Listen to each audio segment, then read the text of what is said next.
বাহ, টানেল দিয়ে ঢুকছি আমরা। অন্ধকার নাকি? দ্রৌপদী রেল লাইন না?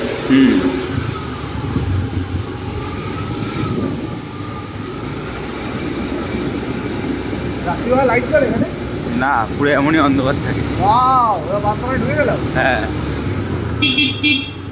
এই হলো বাঁশবাগান। কোথায়, এটা দিয়ে যাবো? না সোজা। এখানে অন্ধকার থাকে না রাত্রে? রাতে পুরো ফুল অন্ধকার।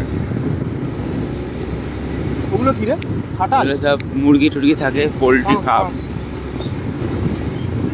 এই চাষবাস হচ্ছে না, হয়ে গেল বাঁশবাগান শেষ? না, আছে সামনে আর। এই মন্দিরটা তো মনে হচ্ছে।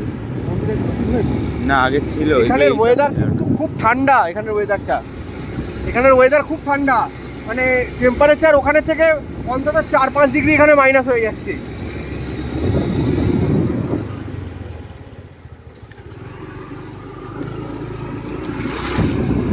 এই হচ্ছে বাঁশবাগান। সুন্দর একটা জায়গা দিয়ে যাচ্ছি আমরা। আর এদিকে সূর্যটা দেখা।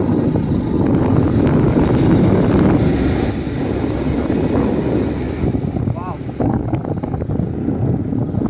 এই আলের পথ বলে, সেই রকম পথ। এগুলো কি চাষবাস হয় নাকি ঘেরা? কিছুটা এখানে তো যাচ্ছি, থাকতো না তো।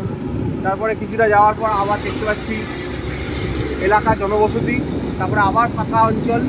আগে এখানে কেউ থাকতো না, নতুন শুরু হয়েছে। আচ্ছা, বাঁশবাগানেও লোকে থাকতে শুরু করছে। ও, এই মোড়গুলো দারুণ লাগছে।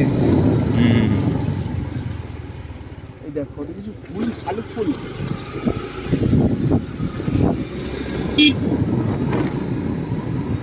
বাহ, অরিজিনাল নেচার, মানে যারা প্রাকৃতিক পরিবেশ উপলব্ধি করতে চায় তাদের জন্য অপূর্ব জায়গা। তোমাদের সাথে শেয়ার করছি। এই যে বাঁশবাগান, আবার দেখো একটু জনবসতি, আবার একটু পরে বাঁশবাগান, এইরকমই চলছে।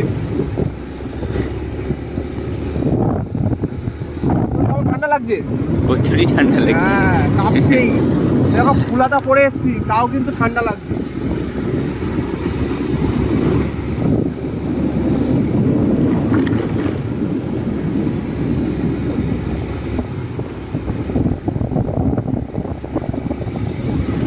এবার শেষ না?